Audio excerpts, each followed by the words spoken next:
Ora shapha bafethu kamla Andile Ngidi silana eMouth Car Wash lapho kubenyoswa khona imoto zibe zinhle.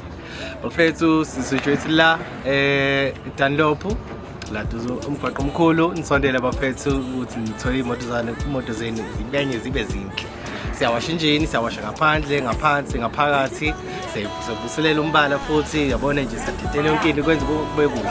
Amanana parts nje kukhuleka bafethu. Nisondelelani eMouth Car Wash siniwashela bafethu benje kamnandi imoto. Sithi fone yakala, ifone yakala, sithi fone yakala mama ema, uweshilo wethu sofona. Udaluna ubuhle benza khayizwa umthakathi, intombi emhlophe ungazifunga ikhala, awisifuza sama siliji salad, kodwa enhlizweni yami ukhomba ngophakathi. Mangathi uthanda ngilazi ngabe nginamanga, elamanyala isoka lithola imama, wenza inhliziyo ishaya ucotha zambana.